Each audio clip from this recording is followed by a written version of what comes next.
حاسس بضيق تنفس، حاجة بتغلوش حواليا وشماعة بتترمي على الأرض. وفي زاوية الأوضة كان في واحدة قاعدة تبكي، وعيل صغير بيلعب كورة في الطرقة وعامل صوت مزعج. حاولت أقوم أشوف اللي بيحصل بس ما قدرتش، كنت متكتف. في حد بيهمس في ودني وبيطلب مني الرحيل، وبيقول إنه هينتقم مني انتقام إبليس. وشخص تاني بيهمس في الودن الشمال وبيطلب مني الهدوء لأنه مش هيرحمني. وفجأة سكينة اتغرزت في قلبي. قمت من النوم بنهج ومش قادر اخد نفسي. كان في ألم في صدري مكان السكينة اللي شفتها في الحلم اللي خلاني أعيد حساباتي. واللي عرفته بعدين كان إن كل ده نتيجة فعل اتكشف بعد سنين طويلة. مساء الخير، أنا مصطفى محمود. أهلا بيكم في برنامج المغارة الموسم الأول. قصة جديدة من كتابة أندرو ومن إعداد شاد إسماعيل. قصة بعنوان بيت ألبرتو. مش هفكركم بالدعم والتفاعل، ولو أول مرة تسمعني اشترك وفعل زر الجرس على الكل. ودلوقتي بقى جهز المشروب المفضل والسماعات بتاعتك ويلا نبدأ.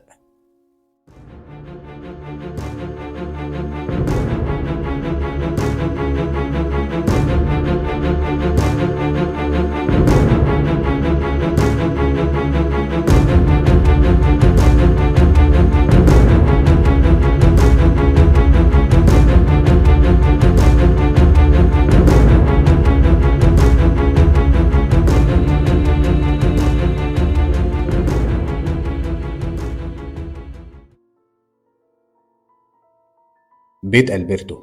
بعد موت جدتي بهية اكتشفنا إن لينا جد اسمه ألبرتو. اتجوز جدتي في السر، وبعد ما زهق منها طردها من البيت، وزي أي ست في مكانها شالت اللي في بطنها وهربت. ربتهم أحسن تربية. وبعد موت أمي وسفر أبويا الخليج مع عمي ومراته والدة عابد ابن عمي، عشت أنا وعابد هنا علشان أكمل دراستي، وعابد علشان فرصة شغله الذهبية في مصر. أما بقى بالنسبة لجدي ألبرتو، بعد موته اتبلغنا بوفاته لأنه ساب في وصيته عنواننا مع المحامي بتاعه علشان يبلغنا بورثنا، وهو بيته الفخم وشوية من مقتنياته الغالية من أيام الإنجليز. وأنا بصراحة ما صدقت اكتشفت الموضوع ده، علشان بورثي أعمل لنفسي مشروع أكسب منه أحسن من فلوس أبويا 100 مرة، وهو أقدر أتجوز حبيبتي سندس بعد ما أبويا رفضها. راجل جاحد ما يهموش غير نفسه بس. مش بعيد اكتشف إنه اتجوز واحدة خليجية تصرف عليه. ما هو عمره ما اهتم بيا، لكن ملحوقة هثبت له نفسي بالقرشين اللي هاخدهم. وقبل ده كله كان لازم انفذ الوصية بتاعت جدي، وهي ان اقعد في البيت 3 ايام مع عابد، بعدها كل واحد يعمل اللي هو عاوزه. وللأسف ما فهمتش سبب الوصية غير بعد فوات الأوان. في اليوم الأول من الوصية نقلنا الشنط للبيت الكبير، كل واحد اختار أوضة علشان يقعد فيها. أنا بقى اختياري وقع على أوضة جدي لأنها الأكبر وفيها مميزات مش في أوض تانية، وده لأني لفيت البيت شوية قبل ما اختار الأوضة. أما عابد اختار بسرعة علشان ينجز، وما كانش فارق معاه حاجة قد ما كان فارق معاه الفلوس. وفي الليلة الأولى بدأت الأحداث المرعبة تحصل. كنت فارد جسمي على السرير وحاطط السماعات في ودني بسمع أغنية لمحمد منير، وبكلم سندس خطيبتي على الواتساب. طلبت مني إنها تجيني البيت بكرة علشان تشوفه، وأنا وافقت. بعدها بعتت فويس تحكيلي اللي حصل في يومها كعادتها. ولما فتحته خدت بالي إن في حاجة بتتحرك حواليها أو صوت غلوشة في المايك. فبهزار بعتلها مسج قلت لها فيها: ايه صوت الغلوشة اللي جنبك دي؟ انت ربيتي فار وانا معرفش. ردت عليا بفويس تانية قالت فيها: فار ايه يا سرحان؟ ده انا بخاف من خيالي. هو بعدين ما الصوت حلو اهو، بكلمك من مايك التليفون مش من السماعة. برضو كان في صوت غلوشة حواليها، فقلت يمكن من السماعات بتاعتي. شلتها وعدت الفويس تاني وصوت الغلوشة اتعاد، لكن المرة دي كان جاي من الأوضة اللي أنا فيها، تحديدا من تحت السرير. ركنت الموبايل جنبه ونزلت رجلي على الأرض. فضلت أبص يمين وشمال ما لقيتش حاجة، فقررت أشوف اللي تحت السرير. نزلت براسي تحت، كنتش شايف حاجة من الضلمة، إنما صوت الغلوشة زاد أكتر، وبدأت أحس بضوء جاي من بره، وسمع صوت خطوات رجلين على شمالي. بلف وشي علشان أشوف مين، وفي اللحظة دي لقيت حاجة مسكتني. اتنطرت من مكاني فاتخبطت في ملة السرير، اغمى عليا وانا شايف شبح قدامي وحد بينده باسمي. ولما فقت مرة تانية حسيت الدنيا مضلمة وفي ريحة وحشة جنبي. سرحان، انت يا ابني ما تلبسنيش مصيبة الله يخرب بيتك. فتحت عين على عابد وهو قاعد على طرف السرير وماسك في ايده بصلة وبيحاول يفوقني بيها، فقلت له الشبح، كان في شبح هنا. رمى البصلة في وشي وزعق فيا. شبح ايه يا ابن الله يخرب بيتك، كنت هتلبسنا مصيبة، انت ايه اللي قعدك تحت السرير كده؟ ده انا قلت حرامي. كان في صوت حاجة غريبة جاية من تحت السرير، نزلت اشوفها، حضرتك جيت وفزعتين فاغمى عليا. ضرب كف على كف وهو بيقول لي فار يا سيدي، كان في فار تحت السرير وبيقطع في حتة قماشة متسابة، انت اي حاجة عندك اشباح؟ خلاص يا عم ما تزقش. طب انا هدخل انام والصباح رباح، انا كنت جاي اقول لك اني خدت اجازة من الشغل اليومين دول وهقعد معاك. ما استناش يسمع ردي وخرج بره الأوضة. أما أنا افتكرت سندس وشفت التليفون لقيتها بعتت لي حوالي 100 مسج، طلعتني فيهم خاين وبياع وبكلم واحدة تانية، وآخرتها شالت صورتها علشان تعمل مكتئبة وصاحبتها تقول لها مالك. بعت لها مسج وأنا متعصب. إيه كل ده؟ كنت بكلم عابد في حاجة ولسه خارج من الأوضة، لقيتها فتحت الفويس وردت عليها في فويس تانية وهي بتقول لي أنا آسفة يا بيبي، افتكرتك مشغول مع حد تاني. الستات دول عليهم شوية حوارات الواحد مش فاهمها بصراحة. في اليوم التاني سندس جات لي البيت زي ما اتفقنا، وعابد اللي فتح لها الباب علشان انا كنت نايم، ولان نومي تقيل سندس طلبت من عابد يصحيني، فبأسهل طريقة ممكنة عشان اصحى اتدلق عليا جردل المية ساقعة خلاني افوق من الكابوس اللي كنت بحلم بيه. وطبعا ما كانش ينفع اطلع لسندس بالشكل ده، فغيرت هدومي وطلعت لها في الصالة بره وهي بتكلم فريدة. واستاذة فريدة دي بقى تبقى خالتي، والدة سندس. علاقتي بيهم كويسة جدا والسبب هو موت امي وان ابن اختها الوحيد. سندس ادتني التليفون علشان اكلمها. صباح الخير يا خالتي. صباح النور يا حبيبي، بقى ما تقولش لخالتك حبيبتك كل اللي حصل ده واعرف بالصدفة من سندس؟ رديت عليها وانا بلطف الجو. وانت وسندس ايه يا خالتي، ولا اقولك يا حماتي بقى، ما هو مش باقي كتير والجوازة تتم. بكاش يا وطل عمرك، ولولا انك ابن الغالية ما كنتش اديتك بنتي. في عناية والله يا خالتي في عناية.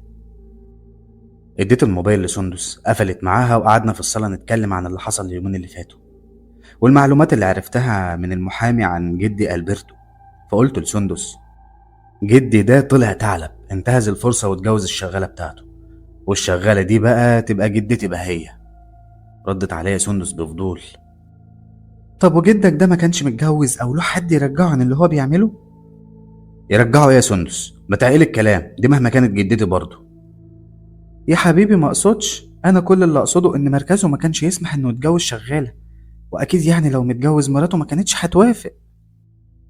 إلينور اسم مراته الأولى إلينور، وبنته كان اسمها هارفي. في يوم وليلة صحي ألبرتو ما لقاش لا إلينور ولا حتى بنته هارفي. من البديهي عرف إنهم هربوا، واللي أكد له ده سرقة كل الفلوس اللي في الخزنة. وعشان كده ألبرتو بلغ الشرطة أسبوع والتاني بس مفيش جديد. إلينور اختفت عن الأنظار ومحدش عرف عنها حاجة من ساعتها. وفي يوم ألبرتو كان سكران وجدتي بهية بتنظف البيت، زغللت في عينه ساعتها وطلب منها يتجوزوا. ما فكرتش كتير، وافقت وهي مش فاهمة الغلط اللي وقعت نفسها فيه وقتها. وبعد سنة من الجواز وبعد ما جدتي جابت لألبرتو عيل قرر انه يطلقها ويطردها من البيت، وعشان بهي تسكت وما تعملوش دوشة اداها قرشين واشترى لها بيت سكنت فيه، ورجعت لشغلها الأولاني علشان تقدر تصرف على ابنها. قطعتني سندس وقالت لي مش عابد ده يبقى ابن عمك راغب؟ امال ازاي عندها طفل واحد؟ ما هو بعد شهرين من الانفصال جدتي اكتشفت انها حامل في ابويا، ولما قالت لألبرتو رفض يساعدها وقال لها كفاية عليكي كل اللي عملتهولك، وعشان هي ست مصرية أصيلة شالت شيلتها لوحدها وربت عيالها وقدرت تصرف عليهم. الدموع نزلت من عيون سندس علشان اتأثرت من كلامي، وبطريقة سخيفة رديت عليها وقلت لها ايه يا سندس، هو انا بحكي لك عشان تقلبها لي مناحة؟ الست ربت عيالها والدنيا بقت كويسة، والراجل اهو مات وساب لنا شوية فلوس الواحد يعيش بيهم، ايه اللي مضايقك بقى؟ مش عارفة ايه اللي مصبرنا عليك ده كله. الست تعبت في حياتها وشقيت بسبب راجل خمرجي، فاكر ان الدنيا لعبة في ايده عشان شوية فلوس معاه، وانت تقولي مش عارف ايه. معاكي حق. طب خلاص ما تزعليش. ايوه يا ماما انا جاية اهو، ما تقلقيش. خالتي كانت بتتصل عشان تستعجل سندس عشان ما تتأخرش أكتر من كده، وفعلا قفلت معاها واستأذنت ومشيت، وأنا طلعت أوضتي عشان أريح.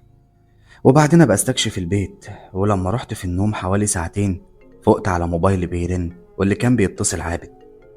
رديت عليه وأنا لسه بفوق. إيه يا عابد، في حاجة ولا إيه؟ معلش يا سرحان، انا جالي شغل مستعجل ومش هقدر اكمل معاك اليومين الباقيين. طب والوصية؟ عادي بقى يا سرحان، وهو انت موجود مكاني، وانا هحاول اتصرف واجي لما المحامي يجيلك. تمام ماشي، لو في جديد هكلمك. سلام. قفلت مع عابد وقمت من على السرير عشان اروح الحمام. ومجرد ما دخلت الحمام وشغلت المية طلع صوت غريب من الحنفية، شبه صوت الطرمبة وهي بتطلع مية بالعافية. كانت منزلة سرسوب يا دوب اغسل بيه وشي، وفي لحظة ما لمست المية وحطيتها على وشي حسيت بحرقان شديد في عيني، أكني خدت كبشة ملح كاملة وحطيتها في عيني. ولما بصيت في المراية لقيت وشي كله مليان دم، وإيدي فيها جروح كتير. الدم ما كانش نتيجة جروحي، لأنها مش الجروح اللي تخلي كل الدم ده ينزل مني، وفي نفس الوقت الدم كان تقيل ولزج. قفلت الحنفية ورحت الحمام اللي في الصالة، غسلت وشي وإيدي، بعدها رجعت الأوضة غيرت هدومي ورميت الهدوم المليانة دم. بعدها خدت بعضي وخرجت من الأوضة وأنا مقرر أهرب من البيت. بس وأنا خارج اتكعبلت في جثة، اتصدمت ولما ركزت لقيتها جثة عابد، أعضاءه كلها متشالة منه. وأكتر حاجة لاحظتها في الجثة عين الشمال كانت متشالة ومتخيط مكانها، وعين اليمين كانت متشالة وفيها آثار خيط. المرعب إن الجثة قامت من على الأرض وقربت مني وهي بتهاجمني. وهنا ما فكرتش في عابد على إنه ابن عمي، أنا فكرت فيه كجثة ميتة، وعشان كده جريت من قدامه. استخبيت في أوضة ضيقة كانت جنب سلم البدروم. بصيت من فتحة الباب كنت براقب الجثة رايحة فين وجاية منين، واللي لاحظته إنها ماشية على خط مستقيم، بتحرك راسها يمين وشمال وبتعمل صوت غريب من بقها اللي متخيط.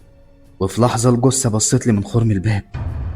ريحتها كانت وحشة جدا، ومنظرها عن قرب كان بشع. غمضت عيني ورجعت الخطوة الوحيدة اللي في الأوضة الضيقة اللي أنا فيها، وساعتها الجثة قالت: المكان بتاعنا، ما تحاولش تهرب، هيجي الحساب. عابد أو جثته فضلت تكرر في الكلام ده كتير، ومع صوت تكة فتح الباب مسكت خشبة كانت جنبي وزقيت عابد جوه الأوضة وقفلت عليه من بره، وحمدت ربنا وخدت بعضي على باب البيت علشان أهرب.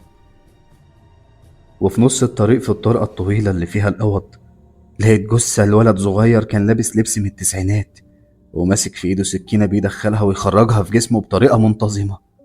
وأول ما لاحظ وجودي قال: المكان بتاعنا، ما تحاولش تهرب، هيجي الحساب. ده نفس الكلام اللي قاله عابد وفضل بنفس الطريقة يكرر فيه.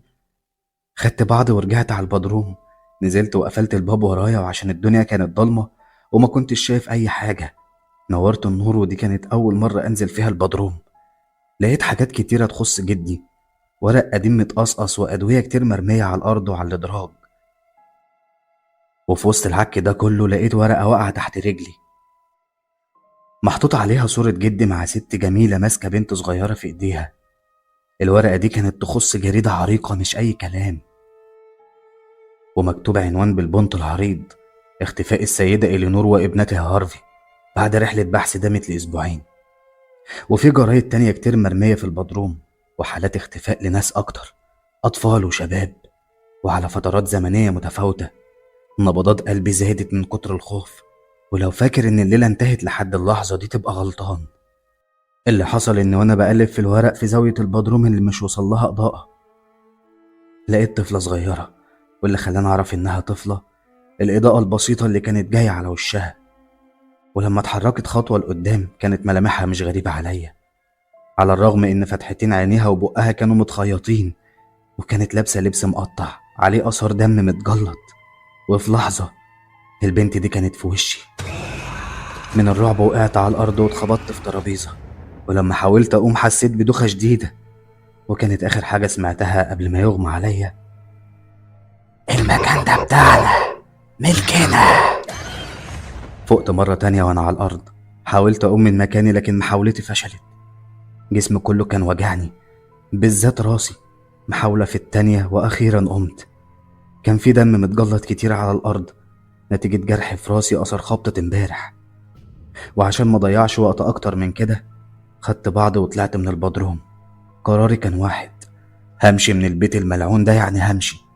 لا عايز أعرف بشوف إيه ولا عايز أعيش ليلة زي دي تاني. لكن مكالمة من المحامي أجلت القرار ده دقايق، فرديت عليه: ألو، ازيك يا سرحان؟ أنا جاي النهاردة البيت علشان أفتح الوصية وأقول لكم على كل المستجدات، يعني الثروة كام، البيت ده يخص مين، وحاجات كتير لازم تعرفوها كويس. وعشان كده يا ريت لما أجي ألاقيك موجود. أنا ممكن أتأخر شوية لكن ميعادنا زي ما هو. طب ما ينفعش نتقابل في أي مكان تاني غير البيت هنا؟ وصية ألبرتو واحدة وأنت عارفها كويس. الوصية هتتفتح في البيت عنده، والكلام ده ليك والعابد، فياريت تبلغه عشان وقت ضيق. قفلت السكة معاه وأنا قدام قرار ما كنتش حابب أخده، لكن الظروف كانت ضد المرة دي، وعشان كده قررت أقعد في البيت لحد ما أستاذ سامح يرجع. وكده كده مفيش حاجة بتظهر بالنهار. جه على بالي عابد واللي حصل امبارح، فاتصلت بيه علشان أقول له كلام المحامي واطمن عليه. ومن أول رنة عابد رد عليا: ازيك يا عابد؟ طمنا عليك، انت كويس؟ رد عليا وهو مستغرب طريقتي: كويس. في حاجة ولا ايه؟ لا مفيش، المحامي عايزك تبقى موجود النهاردة. الوصية هتتفتح ونخلص من الموضوع ده، فعايزك ما تتأخرش. رده ما كانش مريح لما قال لي: بص انا مش عارف الدنيا فيها ايه، بس هحاول انزل ساعتين كده وهتصل بيك عشان بينادوا عليا دلوقتي. سلام. ما ادانيش فرصة ارد عليه حتى وقفل السكة. سابني لدماغي تود وتجيب، هيجي ولا مش هيجي. لكن قبل ده كله طمني من اللي شفته امبارح وانه بخير، على الرغم اني لسه مرعوب من اللي شفته ومش مرتاح. عدت نص ساعة وانا قاعد باخد وبدي مع نفسي لحد ما قررت انزل البدروم عشان افتش فيه، يمكن الاقي حاجة تساعدني وتفهمني كل اللي كان بيمر بيه جدي وسر البيت الملعون ده. نزلت البدروم وولعت اللمبة الوحيدة اللي موجودة فيه، وفضلت اقلب وسط ورق الجرايد اللي شفته امبارح لغاية ما لقيت اجندة مكتوب عليها بوك نوت. فتحتها لقيتها عبارة عن مذكرات لجدي، واللي أكد لي ده الطريقة اللي مكتوب بيها السرد في المذكرات. وعلشان المكان إضاءته وحشة والكلام مكتوب بطريقة سيئة بسبب لغة ألبرتو الإنجليزية، وإنه مش متقن اللغة العربية بشكل كافي، فطلعت فوق قعدت في الأوضة وبدأت أقرأ مذكرات ألبرتو. ومن المذكرات عرفت إن ألبرتو كان بيمر بفترة صعبة في آخر أيامه، يعني كان بيشوف ناس ما يعرفهاش ويسمع حاجات تحت سريره زي اللي كنت بسمعها بالظبط. ومش بس كده، الوصف بتاعه للناس اللي كان بيشوفها يشبه اللي شفتهم بالظبط. عشان يتخلص من اللي بيشوفه ده كان بياخد أدوية مضادة للهلاوس، والأدوية دي قدرت تساعده في اتزان عقله مرة تانية.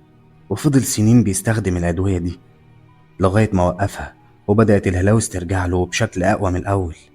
وعشان عقله كان أضعف من إنه يستوعب اللي بيحصل، جات له سكتة قلبية ومات على سريره.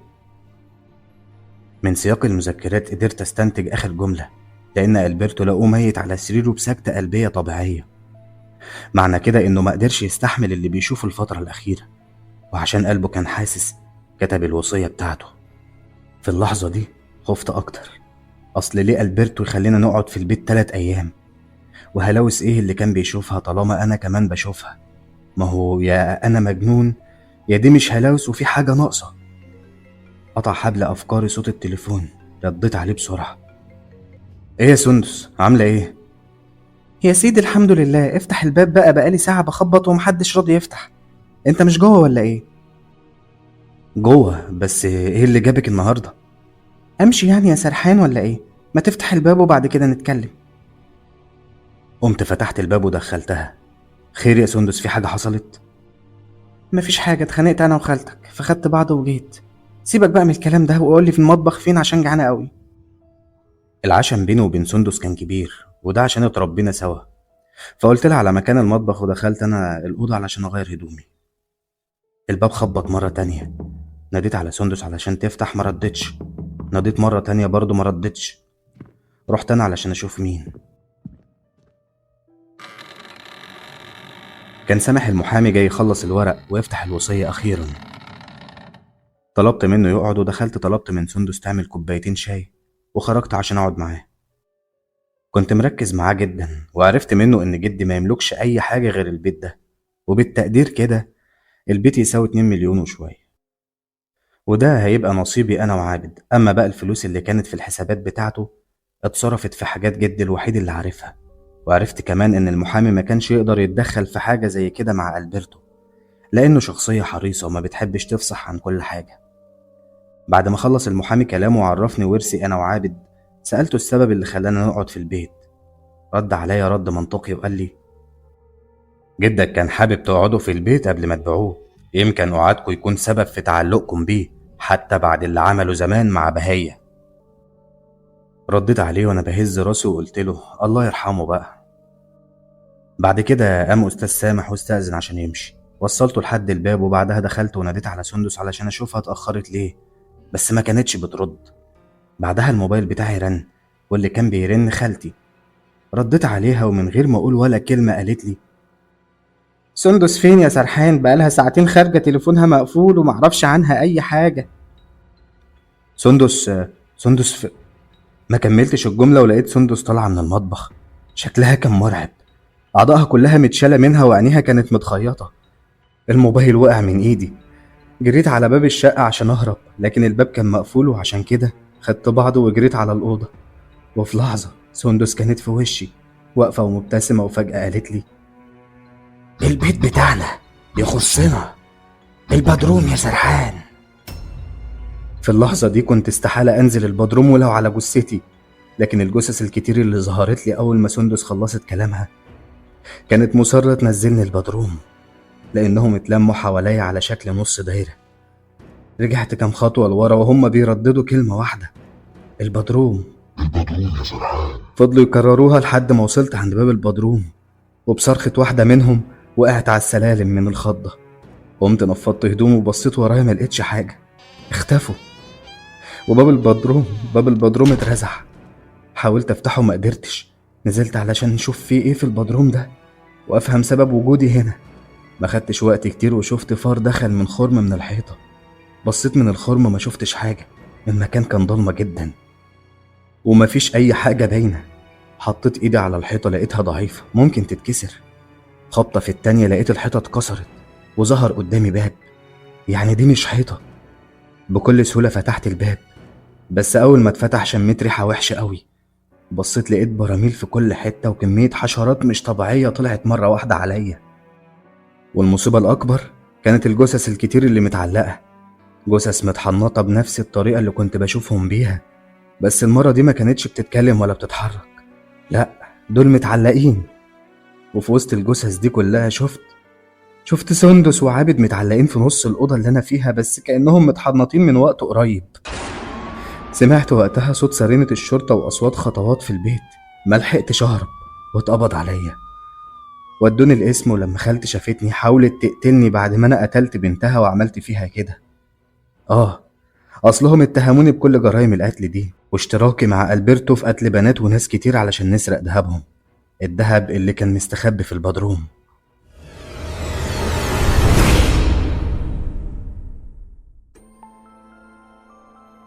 بعد شهرين اتحكم على سرحان بدخول مستشفى الأمراض العقلية بعد مراجعة سجله المرضي وأدوية وعقاقير كان بياخدها علشان ما يشوفش الهلاوس اللي كان بيشوفها، وإن أبوه أصلا في مصر ما سافرش لكنه متبر منه علشان قربه من ألبرتو، وكل الحاجات اللي حكاها دي كان عقله هو اللي بيصورها له.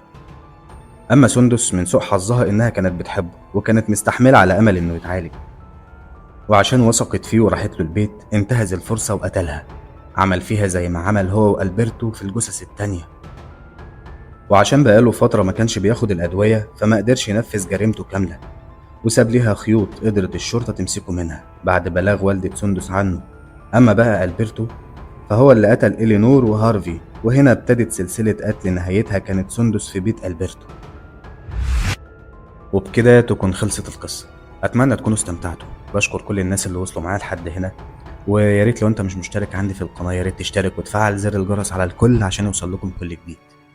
شكرا.